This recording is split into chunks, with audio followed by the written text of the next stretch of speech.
You're alive. Hello, world. Good morning. So you found us. What is it trying to tell us? No strings, no catch. You own everything. Now stay tuned to Raw Flux. Let's get this show on the road.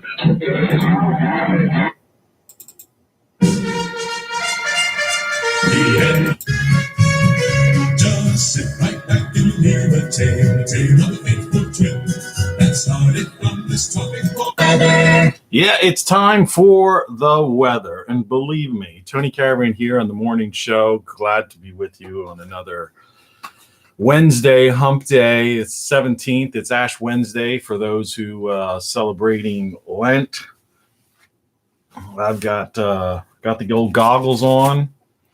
And I've got the old iPhone handy too, and I'm going to pull out my photos. You know, it's snowed again. Let's delete that photo.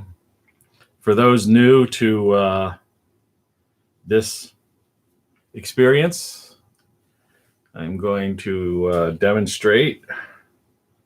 That's my street. That's part of my street. But moreover, if you can get the glare off of there, this is the stairs. These are my stairs, and you can see the snow there. Of course, there's some critters there. I think I have a picture. It goes further down those stairs, and they see there was another some kind of critter walking there. I don't believe it was a person walking their dog, though. So that's that.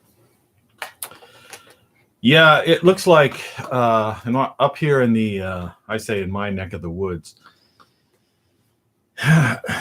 excuse me, it's 12 degrees outside. It's going to be like in the teens all day long. And we're looking at temperatures in the 20s straight through into the weekend. Doesn't get to freezing until Sunday. And Saturday night's going to be 9 degrees. That's Fahrenheit for you Canadians or Brits that may be watching. My league of viewers out there. The face has become round. We get the hat that makes it round and the glasses that make it round. Vanity. There goes the snowplow. I got to shovel snow, because I still have to do that deed, that thing that I've been doing for people. I just wish that guy would, say, You're fired, brother. But it's not going to happen. He comes back. He comes back tomorrow, unless his plane is delayed, which it might be. Good morning. Yeah, I don't know. Just make sure you. Same time, same station. I finally figured out these things so they don't play against each other. Like one back to back. Presenting the world's greatest everything. Presenting the world's greatest everything. Cheers. Soda pop, as you can see. This video is not sponsored by anybody. It started around 5 a.m. And by the time I got through all this nonsense, someone tuning into this might just say, who the hell is this guy? Well, I found 2 more of my books. The other day, we had gone through these. These are all books you could see from this one, my name. But I just noticed that I had book 6, and that's got a little brain in there, which is an interesting one. Listen to I'm going to read the picture from the back, and then just a little caption here. This is the 6th anthology by a man some proclaim to be one of the legendary men of renown, or 9 unknown men. However, he maintains he is just a beat poet, wordsmith, and visual artist. He has written and recorded dozens of music tracks, as well as penned hundreds of essays and memes. He continues his theme of dehumanization and the enslavement of man in this revealing and controversial work. If you are not one of the soulless millions who wander aimlessly, this book is for you. It may well hold the key to your longevity, health, understanding, and nature of true reality, and finding happiness and peace of mind. It's pretty heavy. 10 ignored facts about climate change. One,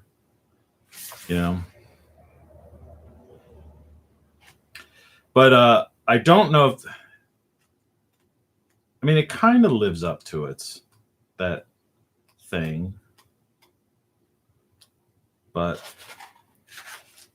I like the title of this one, the foreword, The Great Deception. And then I found this, a copy of book, looks like the infinity sign, but it also could be construed as book 8, as you see on the side. And this is an incredible journey into the mind and adventures of one of the most under-the-radar legendary figures in modern pop culture. This book will take everything you think you know, toss it in a blender, and grind it down to subatomic particles and then scatter them in the wind. Includes over 50 of Tony Caravan's beat poetry tracks. This book actually is just basically a compilation of my 50 beat poetry tracks with some other stuff, just very strange things in there, like recipes, how to get your life together and organize like monthly budgets and forms, and how to build a raised bed garden. And then there's a couple of, let's picture my cat. See if we can get that. Yeah, there he is. Cute little bugger. For those who realize there's something just not right about what we've been told. Anyway, so there we've seen 6 of my books. 6 out of the 9 that are currently on sale. Like I said, I've written 10 or 11. A couple of them are out of print. One was an EPUB that was out of print. Still getting. Okay. So remember, this comes in the mail. It's got the MasterCard symbol, and obviously you can't tell this, but yeah, maybe you can, because you can see. You see how that on the fold? So it feels like there's a credit card in there, right? And it's got the MasterCard symbol at the top. Now, if you're some kind of thief, right, you're going to steal this. Because thieves are dumb, but, And what does this have on it? It's not a MasterCard. You're pre-approved for one of those 36% interest fake credit cards that take advantage of people. See, I got rid of my credit card, so I'm assumed I have no credit anymore, probably, because I don't. It's like I remember when I was first getting my house, the manager of the bank said to me, It's not that you have bad credit. You have no credit." And I was like, because I didn't use credit, because I was a cash guy. But what I'm trying to say is, do you ever notice these people they get these burglar alarm systems, and they put this, I'm not going to name a brand name, but there's a couple of brand names everybody knows. And they put this stake in their front of their house, like they're protected by this thing. What's the funniest thing? So there's this lady next door. She genuinely, honestly has the service. And like, here's another one. T-Mobile. I'm tired of getting this. It's like not only has spam kicked up. My cat is wondering whom I'm talking to. Hey, you. Where are you going? I think he's figured out that it's something weird now. He just like peered over the computer at me, and now he's walking away. He's probably going to go back upstairs where it's still warm. Exclusive plan. $40 a month for one line.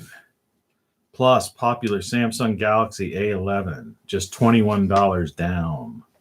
Lease an amazing phone. Yeah, see, that's the thing. $40 a month plus in small letters, and only $15 a month for a second line, and you're leasing a phone, and there's an offer code.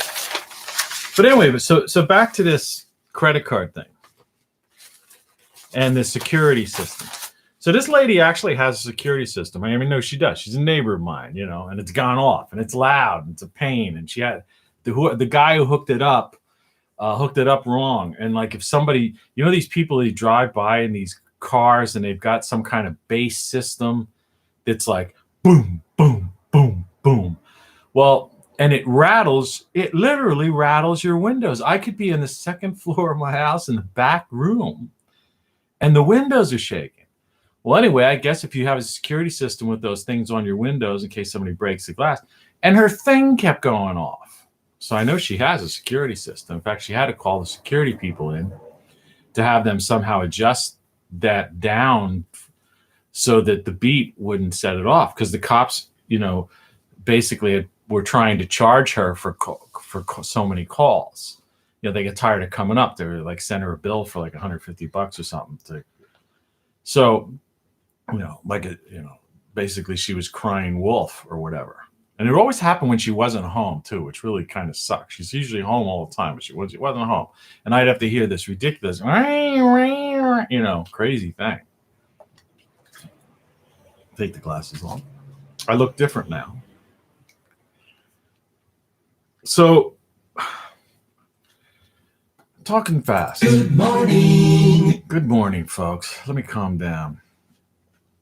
The moral of the story is, or to just get it to its natural end, the morons, and I don't mean to use that word in an abusive term. I just mean to use it in, you know, as it actually, for what it actually means.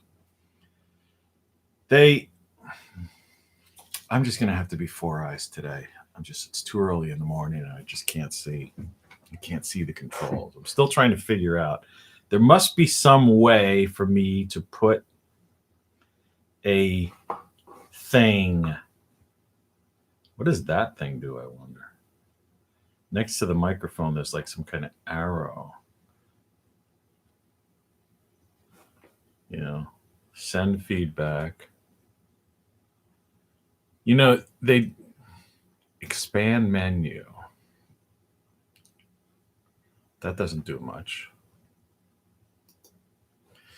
Anyway, I guess the first part of my videos, as I mentioned in yesterday's videos, are always the same. It's always a little bit of housekeeping, things I forgot to mention, or follow-ups on things I did before. It's the Tony Caravan Show. Good morning, right? I mean, that's what it's really all about. Good morning. Anyway. Here's what's happening. So what happened is she had these little dollar, you know, those solar little lights people put on their lawns in the front. In fact, one of them in front of that security sign, like that she has security service. Well, somebody stole them. So in other words, in front of the security sign. And I was outside. This is like last summer, or I don't know. I think it was last year, summertime. And she told me, somebody stole my little solar lights. I said, yeah. I said, these morons, you know, they don't even know what the security system is. You know, people put these stickers and have these security things. It's like these people don't know that, because that's not what they're doing. They're walking, you know, they're driving in that car going boom, boom, boom, or they're listening to music and doing all kinds of other things, and, you know, or, you know, smoking the blunts and all that kind of stuff. They don't even know what the name of these security companies are. They don't know what that thing is. For all they know, that's like some real estate sign, or it has to do with something planted there. And you might be saying, oh, no, that's not true, and the security companies hate this, you know. But yeah, people are that dumb. So you would need to do what I do. I should show you. I've got cameras, visible cameras and signs, with the visual ideas. Camera, no trespassing or else. I've got spikes on areas where, people could try to climb over fences and stuff like that. I use that bird stuff. That's really good stuff. In fact, I'm going to be ordering some more when I get my $1,400 that they've been promising us for 6 months or longer. So anyway, crooks, and it's the same with these things in the mail. They're constantly stealing stuff from people's mail and porches and stuff because they're crooks. And so but they are smart enough to know what a MasterCard is and what a credit card is. They know that, because that's the goal. You see, you got to have the bling, you got to have the credit card, you got to have that thing. The whole idea is you get that credit card, they send it to you in the mail and you go out and you use it. It's like it's party day and you have no intention of ever paying anything. That's how it works. And the problem with people in America, what used to be the United States, which no longer exists, as I explained yesterday, is that I'm reaching, there's the Polo logo. I'm reaching for my titanium scissors. Because even though this isn't a credit card, and I already did a show about this, look at that. 36% interest and annual fees on the magnitude of $100-some a year. Imagine that. And this one only gives you a $350 limit. So you gotta take the card off because it has my acceptance code on there. You see? Now, granted, this isn't a credit card, but someone gets it.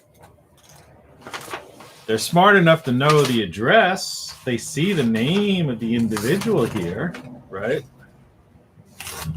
And then some of them have barcodes and different weird things like that on them. So it's got your name, your address, your acceptance code. And so they run the barcode on their Samsung, right? This other free T-Mobile, discount thing that they grab. So they get a T-Mobile card in your name. And they're in business. Polo. So today should be the last day that I have to do the thing. All right, so we went through the weather. We're kind of... Good morning. I think we're woke up by now. Yeah. I had a fairly decent night's sleep last night, I think. I woke up once or twice. I'm just a little groggy. But I do these things early. I was outside. I showed you the snow. I showed you my books. We talked about the weather. Okay. Is that the end of the show now? My chair keeps sliding down. And I still have soda on my mustache. So today's Ash Wednesday for Catholics, and I guess people that celebrate, this is the beginning of Lent. Yesterday was Mardi Gras, so people genuinely would have hangovers, one would imagine, because they were, that kind of partying, their last day of Fat Tuesday, ain't it out, and all that kind of garbage. But I wonder, they put ashes on the forehead of people, but I guess in this, I have no idea what's going on.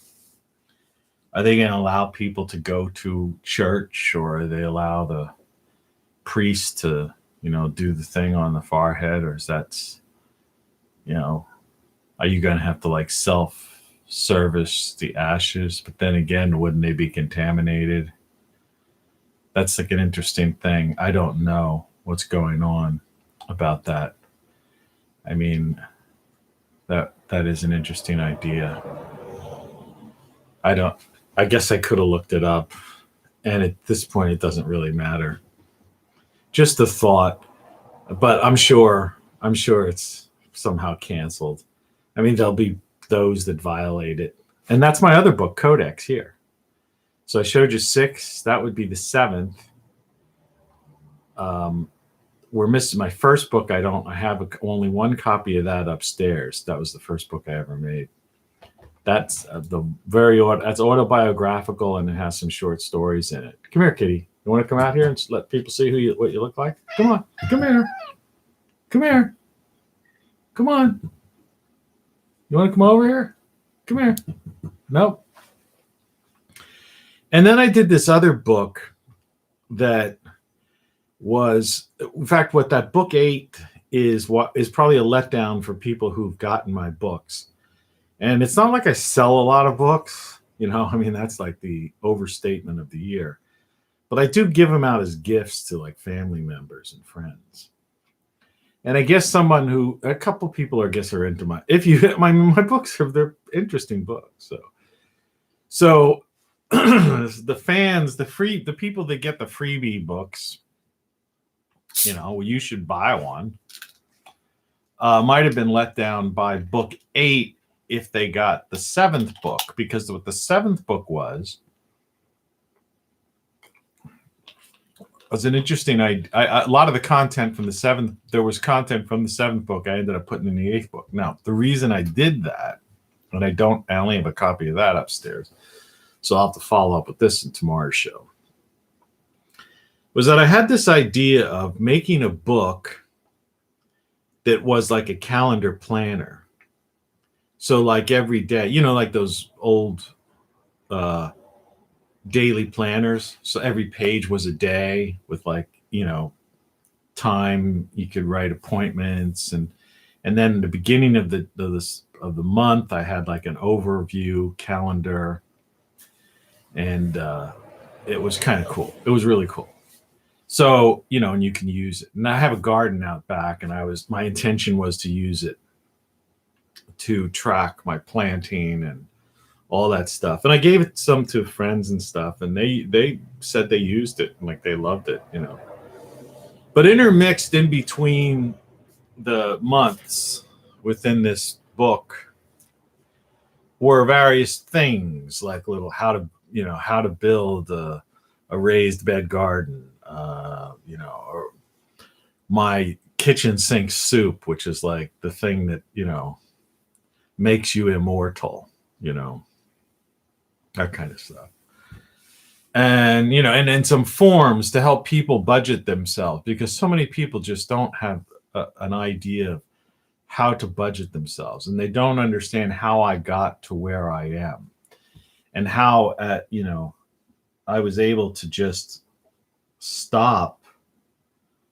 The last thing I was doing was I had my own advertising, like kind of agency. I was a creative director at a bigger advertising agency, but then I just kind of had my own thing going, and I was publishing some magazines, dining entertainment magazines. It was like there was the tail end of me saying, I'm not getting a job. I'm done with the cities. I'm done working. And I was just doing this in like a college town. And that was it. And dining entertainment, I was hanging out, getting free meals at restaurants and getting to know all the good-looking girls tending bar, and hanging out, and just I was even doing DJ, because I knew everybody. I knew every owner of every club, so I was DJing because I got this. There goes the plow again. Because I've got a music collection of like 10,000 songs or more. I don't know how many. And I had a little PA system. And, you basically use your laptop, plug that into a PA system with the microphone, and you're a DJ. And so I was even doing like DJing at clubs. And because I had the magazine, I was in with all the sponsors, all these beer and liquor sponsors, etc. So I had all kinds of stuff. I'm looking around to see if I have any things, but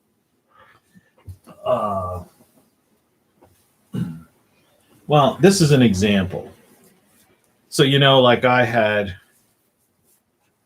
this was like a shirt we put out. That was one of my magazines. Okay. Social Animal, the party guy. But on the other side, the shirts I got printed free because on the other side was, if you look closely, I don't know if you can see that. That's the Yingling, and those are the Yingling dogs. And if you don't, so I would give stuff like this out, these shirts as prizes. And I had all kinds of stuff, like, everything from small little, bottle openers to T-shirts to caps to like more elaborate gifts. I mean, it's amazing the stuff, the swag that the liquor companies and the beer companies give out to promote their products and the stuff they make, and then things like these coolies, and all that kind of stuff. So I used to give out prizes every 15 minutes. That was my thing. So I go in and get a roll of what they call double tickets. It's like and what a double ticket is it's a ticket that has the same number on two tickets. So you give one to somebody else, you put another one in a barrel, or a bucket or whatever. And then I just have somebody or do it myself, pull it out. If the last three digits of your ticket are 242, you won a prize, And I used to do that stuff. And that was like, it was cool. And I'd just play music, take requests, and blah, blah, blah, and drink for free, So the waitresses would just keep bringing me over. And I was, and sometimes they'd give me like a couple $100 or something. But I didn't even really ask for that. Like that wasn't my whole thing, because I had a banner from one of the beer companies with the name of the magazine, and I had that in front of my table where I would usually set up my DJ station. So I was promoting the magazine, and I had the copies of the magazine at my DJ's, stand, and the laptop, and I'm on the microphone, and I'm doing all this stuff and giving out prizes. It was a trip. And that's what I did. But then what happened, and I was just talking to someone yesterday about this, because we just went through this crazy weekend. Like, if you think about this, we had Valentine's Day weekend, all right, President's Day Monday, Mardi Gras Tuesday. So, when you're in the bar business, right, the clubs, the bar business, that, even restaurants, because Valentine's Day, I mean, that's like taking somebody out to dinner, watch my Valentine's show, I get a little bit, talk about romance and stuff like that. That's a killer weekend,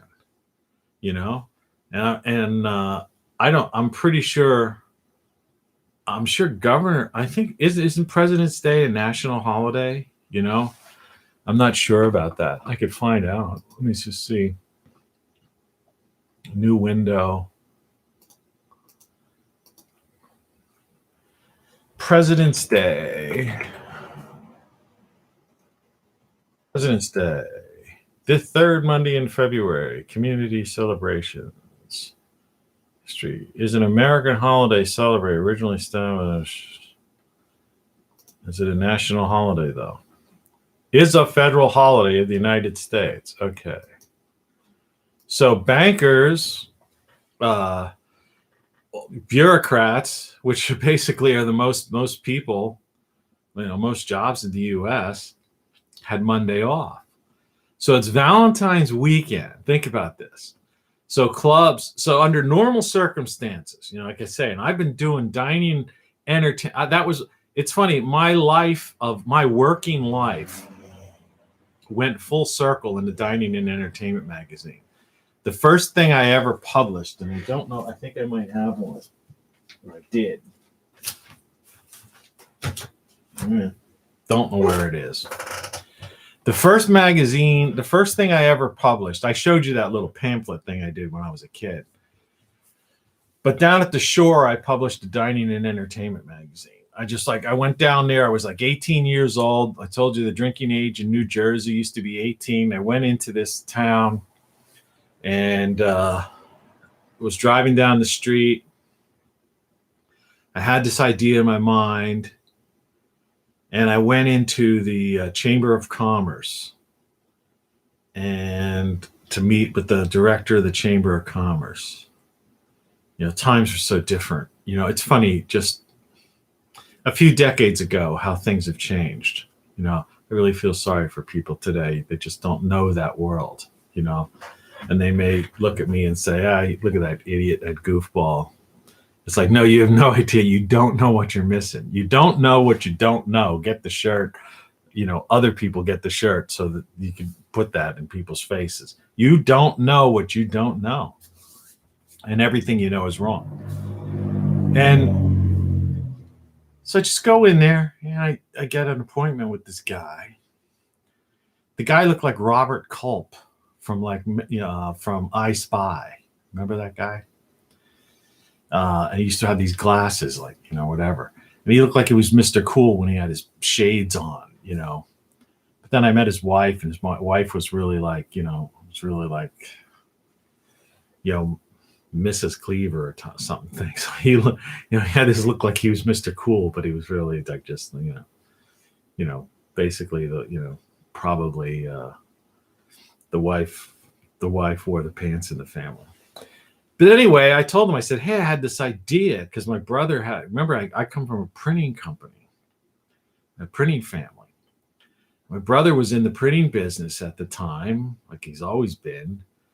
My father was in the printing business. My grandfather was in the printing business. We're like Ben Franklin, kept on the Ben Franklin traditions, and we're even from Pennsylvanians, so it's like we got the legacy of Poor Richard's Almanac. I've always been publishing something. So I talked to the guy and say, hey, you don't have down here. They had tabloids. You go to a lot of these resorts and they used to have these big tabloids, and it's like, and I'm going like, that's so ridiculous. Somebody going out to a restaurant, dining. And they had all these hotels. This was one of these places that had like 400 motels, and hundreds of restaurants. Because it's a summer resort shore town, right? That's all there is restaurants, clubs, and motels, right? There's nothing else, right? A couple places to buy sandals, suntan lotion, and beach towels, and a bucket and a shovel for your kids, right? That's it. And something for sunburn. Of course, you had the boardwalk, and you could buy ice cream cones and all that crazy stuff and amusements. But anyway, so I said, hey, I got this idea of putting out this dining and entertainment guide, and I'd like to distribute it in all of the motels. See, because distribution is king. This is giving you I wasn't planning on necessarily giving you this. See, this is the thing, people watch, like, we're a half hour into this video, okay, little over a half hour in this video. And the first 10 or 15 minutes was like total discombobulation, me doing this stuff, getting the scissors, cutting this, playing these things, doing all this crazy stuff, trying to figure out what's going on, drinking this soda pop, talking about plows going by. And so anybody who tuned in has tuned out within like 60 seconds, or may have watched for 2 or 3 minutes and they're gone. But now it's like all these videos, and this is what I'm trying. So if you made it to this point, now the secret of my videos. The meat comes in around a half hour into it. It's just the way it is. Because it's the Tony Caravan morning show. So part of it is just, my morning madness, and then I get into the storytelling and imparting something that you don't know, and these are things you can do. I don't do this stuff anymore, so in other words, service to others. It's like there's this thing, if you're into the I am raw, if you've gone down that rabbit hole on the internet, YouTubers may have seen that stuff. And the idea is that's our purpose. Service to others will get you, will get you to the next level of existence, the next dimension, or the next, whatever. Okay. So distribution is king. So whatever you got an idea, I don't care if it's a food truck, a magazine, which magazines are pretty much dead. And there's going to be a lot of stuff to cover here, but it's all going to be worthwhile if you're trying to, all right. So just like the media, distribution, circulation, distribution is the same as ratings, right? And it's the same as on the internet, on viewers. I've got like 2 viewers. Excuse me. And that's what happens when you drink 2 sodas at 5:41 in the morning. Caffeinated beverages. All right, so that's how people make money. That's like influencers on Instagram and all these people that I more or less pretty much despise, because I'm against all that posing thing, and I have a video on that as well. Just to get back about this 30 minutes, the half hour into, because it's going to be running on like close to 40 minutes before you get the story. If you watched my TGI Friday one last week, the one that went 5 hours, okay, 5 hours, got to be the record for one guy, talking to you, vlog. I don't think anyone's has a 5-hour vlog.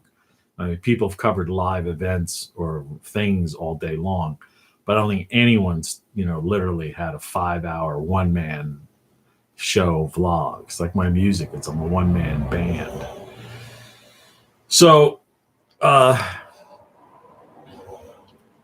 yeah, I talked about, I talk about those. I'm against posers, and I'm against that whole influencer thing and all that. And I'm against all the people who, these YouTubers I used to watch that now suddenly they get up to over 100,000 view or subscribers, subs as they call them, and this is their big deal, and they're monetized, and then they get sponsors. And then suddenly their videos go from the content that got them those subscribers in the original first place, and it got people interested. And now they seem to be buying new trucks and new items and new things and going on vacations and building houses, right? And living lives of very wealthy, the rich and famous. And it just like takes the wind out of your sails. It's like, huh. I mean, give me a break. You're flaunting all this stuff in front of us. It's like, what kind of, it's the same as that my lord and lady from yesterday, oh, your highness. It's like, what motivates an individual to actually like somehow think that to not laugh at or just be disgusted at some arrogant, person, materialistic point, putting their nose in the air up at you and taking advantage of laughing at you. What makes you worship them? And oh, my lord and lady. Well, it's why people watch a show like the Kardashians or used to watch it, right? Or why people think that this princess, whatever her name is, is something, and why the cult of personality, the ongoing theme in my, my videos, my TV show. And I if there's anything I can do is try to is work constantly to erase this from your consciousness. That's why this book here, Codex, that's like the step one in trying to like get you to think differently. And then this TV show is to take it to the next level, because I'm talking right to you. And it's an open forum. You could comment, do whatever you want. If you catch it live, everybody's sleeping right now. So there's two things we have to cover in this video, though. However, and they are the holiday weekend. I got to write this down. I don't want to lose this train of thought. And the magazine or whatever. So I go to this guy at this shore resort town. And he's the head of the Chamber of Commerce. So who else? Who has the insights with all the, 400 hotels and motels, and restaurants and stuff? Because everybody's a member of the Chamber of Commerce in those days, especially. And so I said, look, I want to do this dining entertainment guide. I know there's these tabloid rags floating around. I said, but that's not sophisticated. They're big, they're bulky, and you get ink on your fingers. And who the heck wants to carry that around with them? People dress up nice. They're going out to dinner, or, it's just nonsense. It's just, it's garbage. I said, I want to put a sophisticated, like I showed you, 5.5 by 8.5, one of these things, a legitimate dining guide. The classic dining guide, and I was a guy who was traveled. I was young. I was young, but I'd already traveled, maybe I was 19 that year. Yeah, I was 19. So I had already spent a year, so I'd already been to like New York, and I had seen, dining, the dining guides. I'd been to the Playboy Club. I had a Playboy key card. In those days, they don't even have the New York Playboy Club anymore. I think at that time, Deborah Harry might have been a bunny even or something. I remember going in there and the beautiful girl, greeting me. Are you here for dinner tonight, sir? Right? Playboy bunnies, pushed up breast, bunny ears. Great skin, great face. And I'm like, no, I'm just here for a magazine. I was an 18-year-old guy, and it's like, because with your key card, you go to Playboy clubs, you get a free magazine. It was part of the thing, a goofball. That was funny. No, I'm just here for just here for a magazine. I don't know why, for the life of me, because the drinking age, I was old enough to probably, New York, I think, was 19. And I know when I went in there, I could have just went into the bar and had some fun. But I was by myself. I was like in New York. I don't forget the whole situation, whatever that story was. But anyway, because of my printing background, I had this appreciation for print, that goes beyond the average person that just takes print, for example, for granted. To me, print, fonts, different types of things were very, I had appreciation for them. They were fascinating. They were aesthetically pleasing. I was interested in that kind of thing. So back down to the shore beach resort town, and I realized, what I got to do is I've got to get into the motels and hotels and restaurants, because these other places didn't have that. You see, these tabloids, they just dumped them on street corners or in front of these clubs and stuff like that. Excuse me. They weren't like in the rooms, or on the in a holder on the check, on the check-in counter or whatever. So I talked to this guy, gave him the whole sales pitch, and I said, I'm just looking to like partner with you. We could go 50-50 on it, or I could work. I was, like I said, I was 18, 19, whatever. It was sometime around that age, summertime. I was trying to create my own summer job, because the year prior I worked in a restaurant and worked at a boardwalk amusement like pier, and I didn't want to do that. I wanted to create my own job. I wanted to live better, than, whatever it was, $100-$200 a week paycheck, and not being able to really enjoy the good life. I wanted to make like $500 a week. That was my which at that time was a lot of money. And so, we had a conversation. I had basically a dummy book I prepared. Like I said, my brother had a plant in Pennsylvania, right? And I sold the guy on the idea. And so now remember, in a lot of the motels, they would actually give these to the chambermaids, on their cart, and they would put one of these right on the desk or vanity or whatever in the hotel room. So when you came to, and if you recall, or if you've gone to some sophisticated places, you would expect to see that, and you wouldn't want it. They weren't going to throw some messy tabloid ink dirty rag in a hotel room or something like that, or in a restaurant. They didn't want that stuff dirty in up their place. It's like a 4-star restaurant. But a sophisticated dining guide, yeah, that's on glossy paper.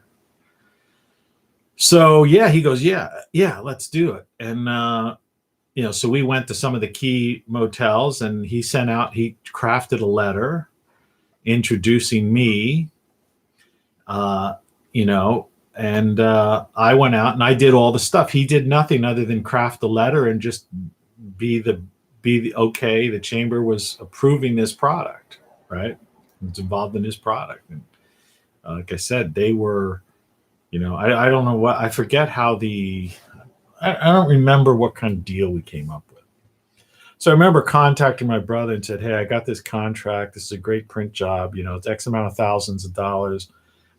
And what they did was, even though they were far away, each of their, it was like 3 or 4 partners in this printing business.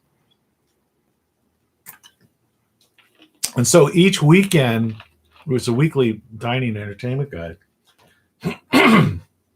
Excuse me. Each weekend they would rotate, bringing their wife or whatever come down with the magazines in their car or van or whatever it was, and vacate and stay at a motel and vacation. That was their thing, right? And that's how I got it distribution. So they made money. They got an excuse to have, summer vacations.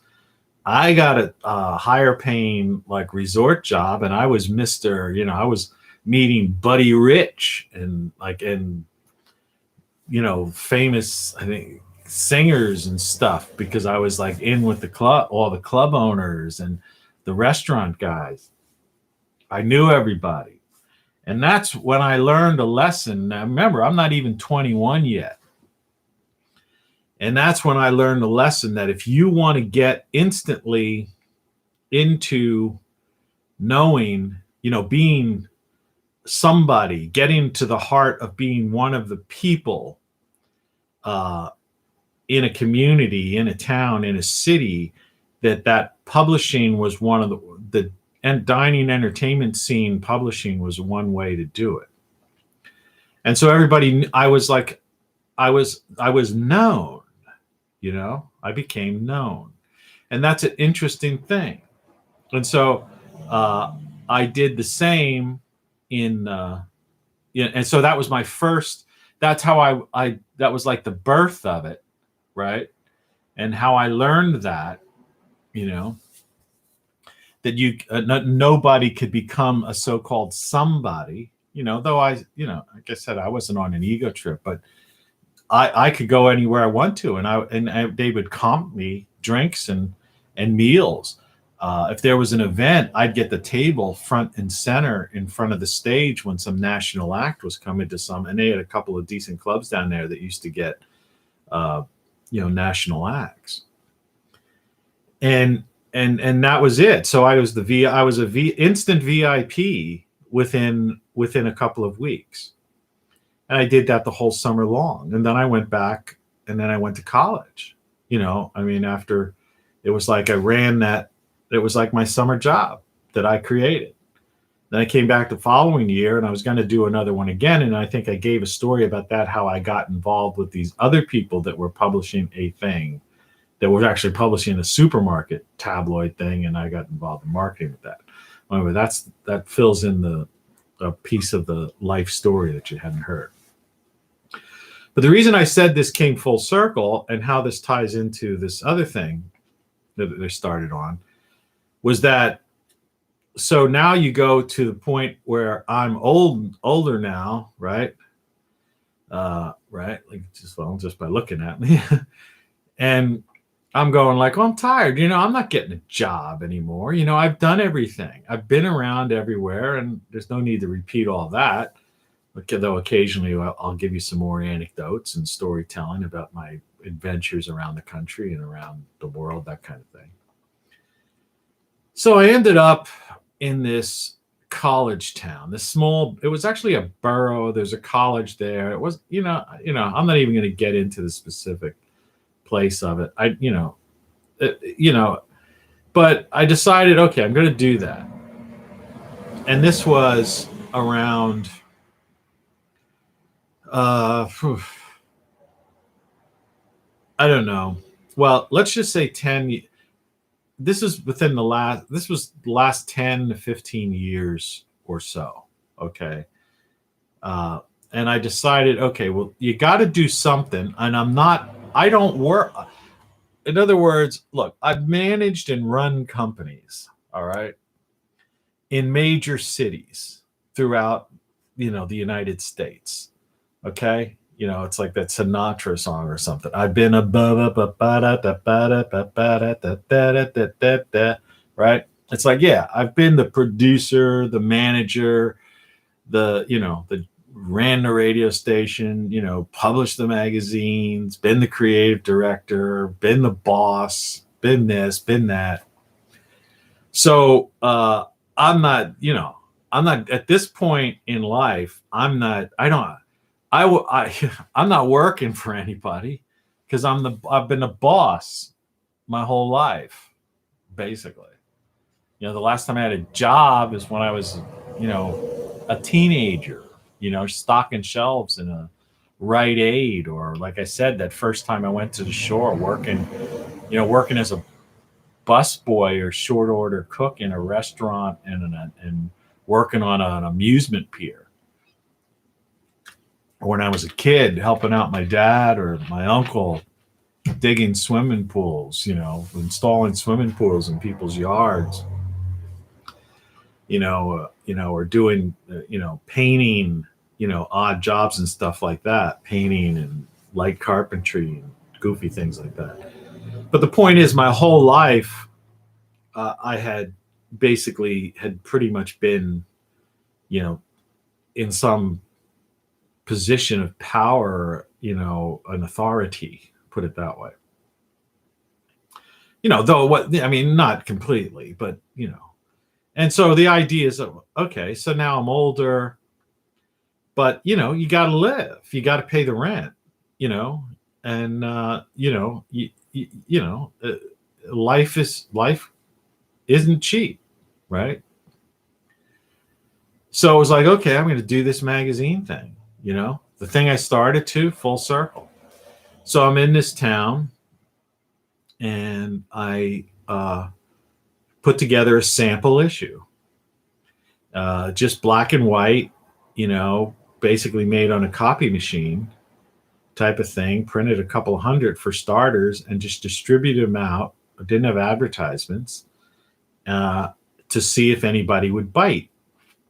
And luckily, a guy who's still a friend of mine to this day, gave me a call, owned a restaurant bar, and said he liked it. Come on in, he'll talk about it. And he ended up taking the back cover, which is traditionally in publishing, it's like, it's your highest paid, it's your highest advertising slot.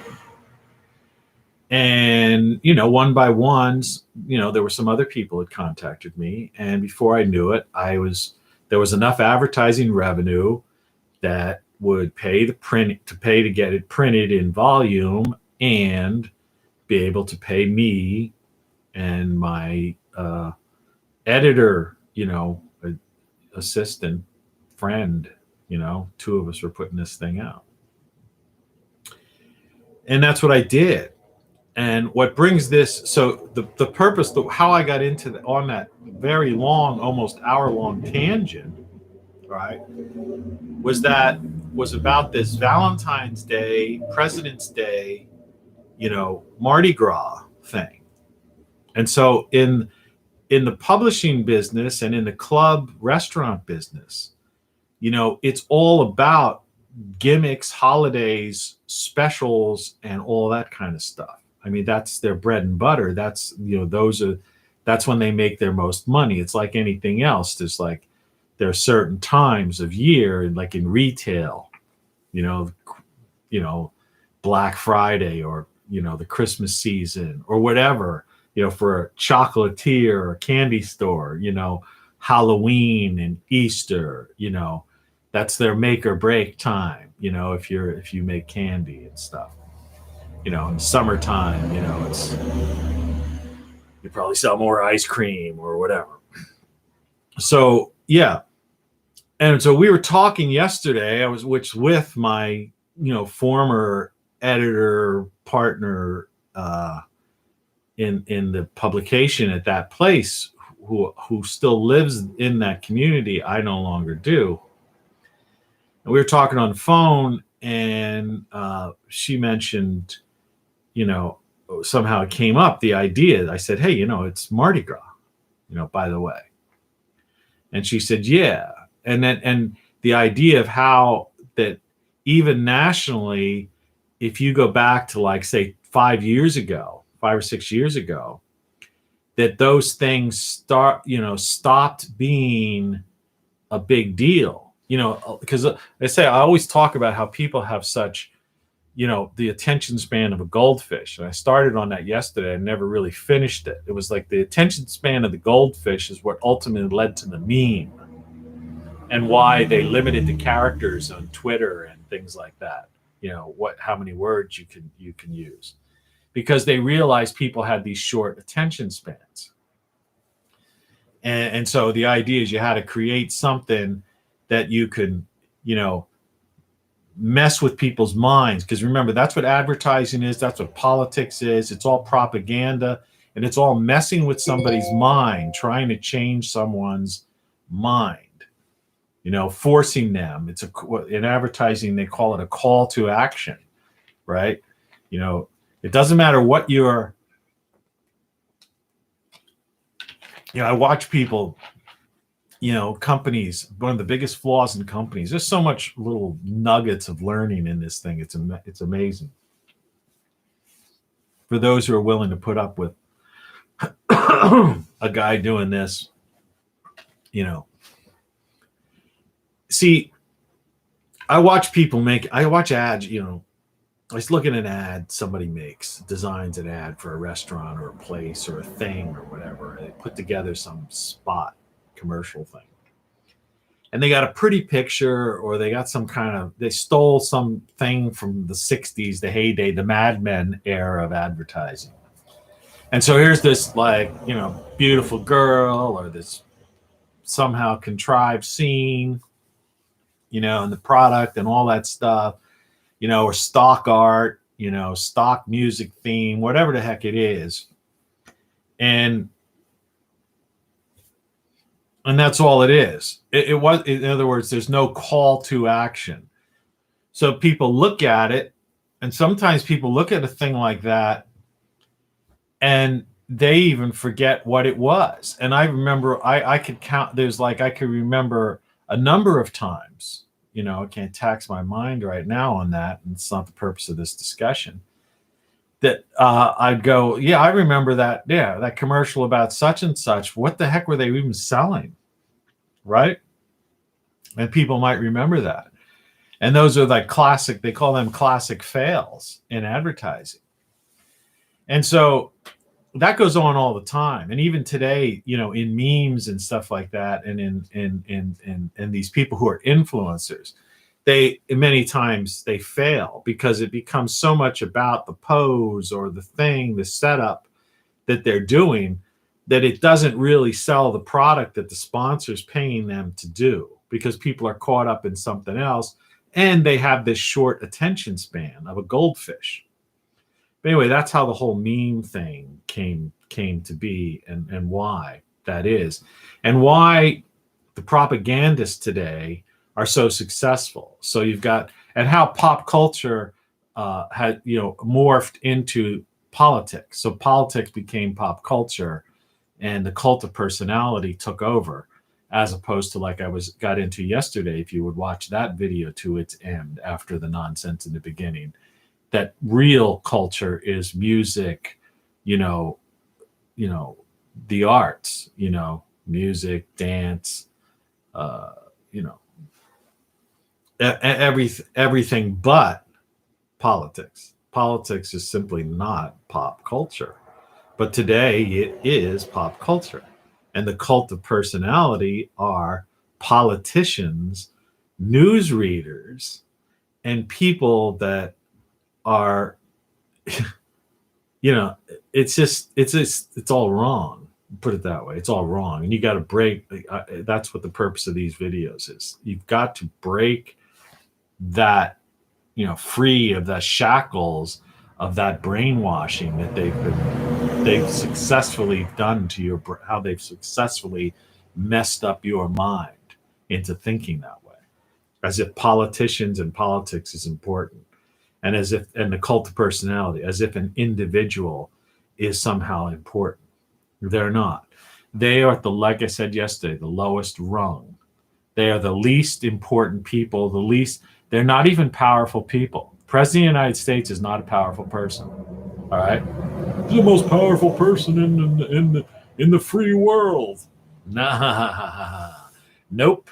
The corporatocracy, the Davos set, they are the most powerful people in the free and not free world. So, when you have, people have attention span of goldfish, you end up creating the meme. And so you had this holiday weekend that we just went through. Today's Ash Wednesday. Okay, so that's the purpose of Mardi Gras. That's the history of Mardi Gras, is because of Ash Wednesday. And you had a national holiday, federal holiday, which means all the federal workers and people like that, they had off. And that fell on a Monday, President's Day. And the day before was Valentine's Day. But because you had a federal holiday, or because it fell on a Sunday, it's still Valentine's weekend, because that's how you do things, when you're in the club business, the restaurant business, that kind of, the entertainment business, or any kind of or if you own a jewelry store, it's Valentine's weekend, because you may not be open Sunday, but you could be open Sunday. But it's like, excuse me, I know, it's disgusting. I'm a human being. You're a human being. It's time we deal with that. And I have a chair that just keeps sliding down. So they blew it. Okay. They absolutely blew it. And about 5 years ago, people stopped dealing with the holiday. All right.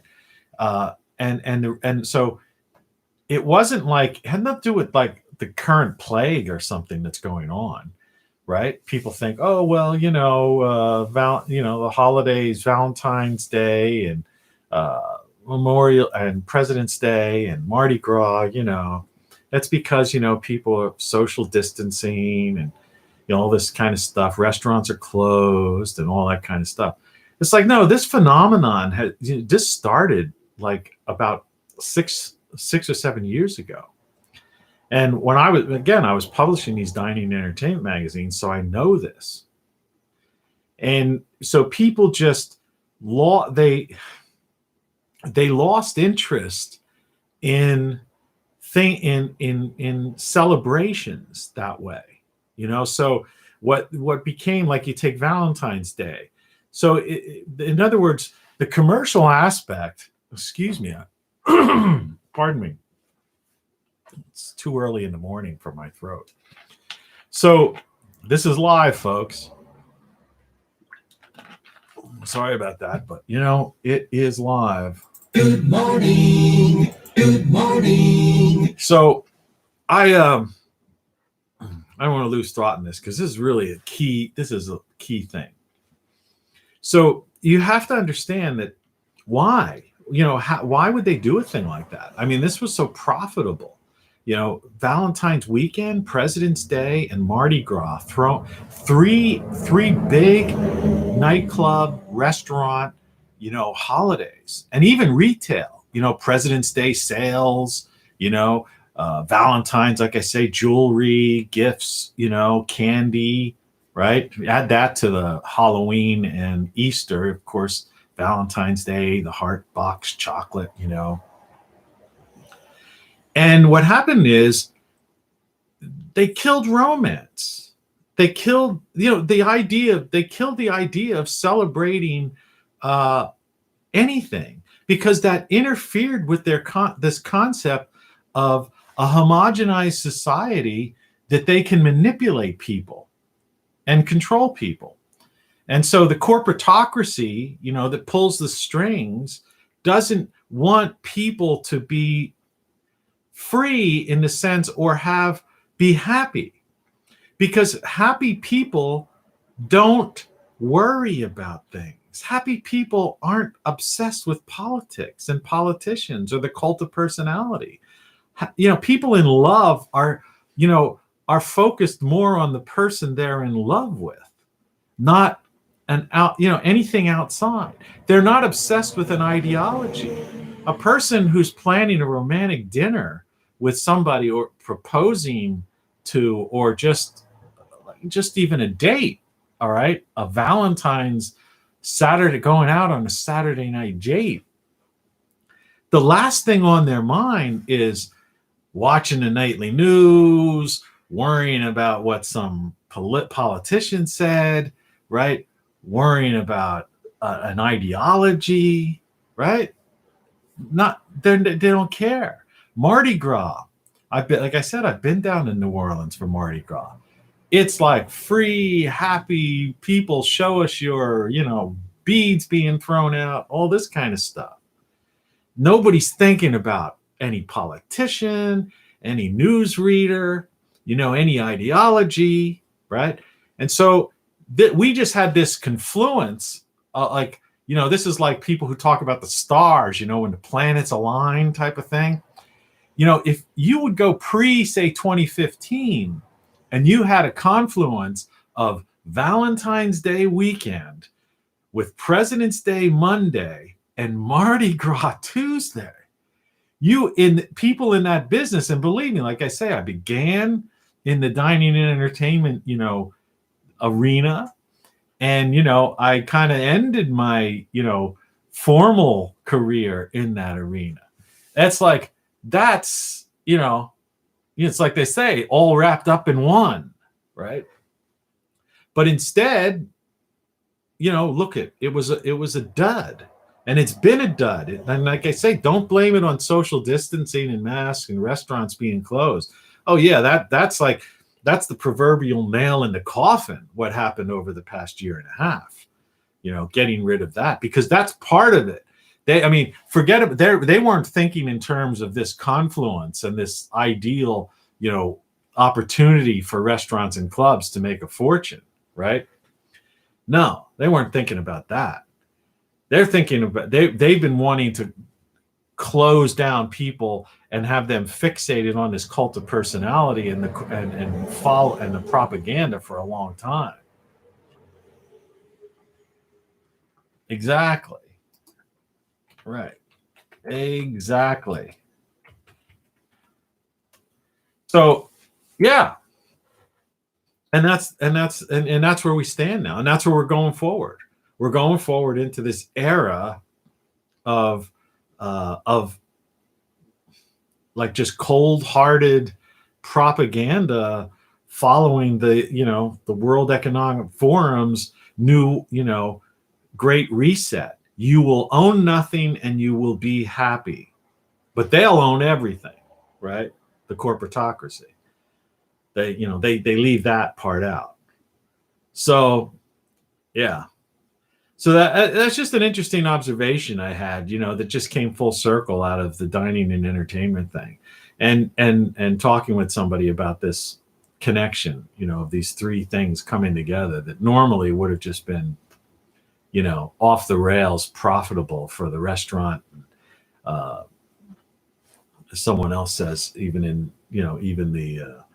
the old casino business, anything entertainment related, Valentine's Day, with a President's Day holiday and a Mardi Gras, right in 1, 2, 3 punch. But the weekend actually makes it started Friday, because that's how we always promoted those events. If St. Patrick's Day falls on a weekend, it's St. Patrick's Day weekend.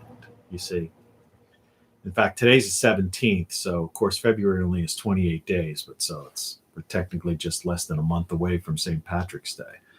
We'll see what happens with that and where we are, if these holidays are, because they're just killing holidays. They killed Christmas, it's really, you can't really kill Hanukkah, but they've tormented the Jews in New York City, wouldn't allow them to do anything.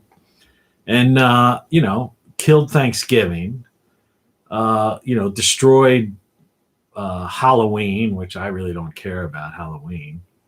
But, one by one, they just got rid of, they're just getting rid of holidays. They don't want us to gather, to socialize in person.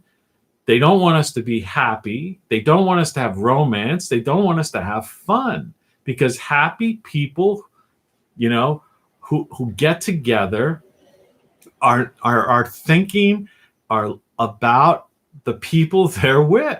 They're laughing, or they're having fun, or even in the case of where they wouldn't allow the Jews to have funerals, the idea is, or they were mourning and memorializing and reminiscing about an individual, right?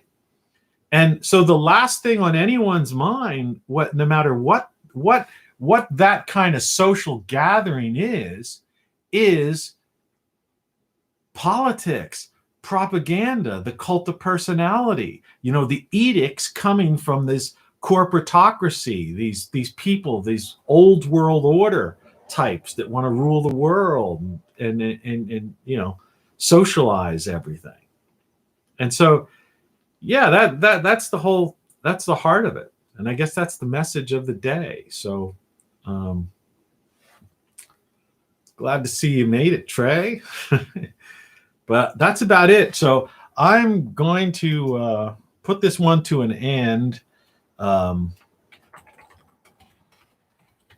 you're watching this later on, share it, subscribe, hit the notification bell, buy the book, buy the song, get the shirt, tell people about it. these things usually it takes a while to get warmed up. This one went to a little over an hour, and about an hour and 15 minutes, and it's usually that last hour that things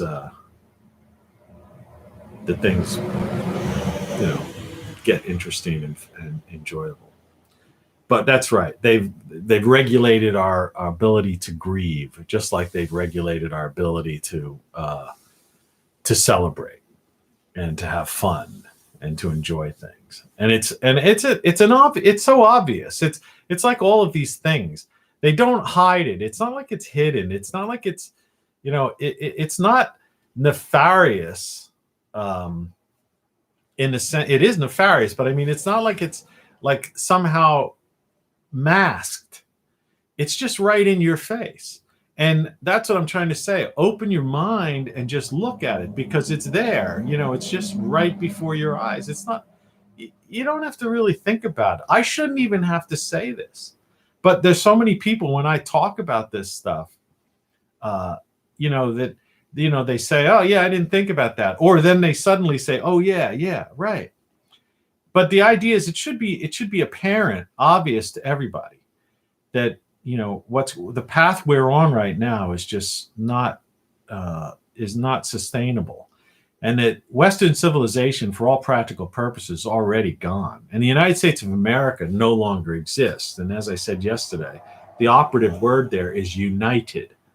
So you can't call it the United States of America when we don't have United States, and we don't even have we're not even united within those states or within those townships, counties, boroughs, whatever you want to call it, or within our own families and communities. So the United States is a geographical location that once existed, as some kind of entity, but it's basically just a corporation right now.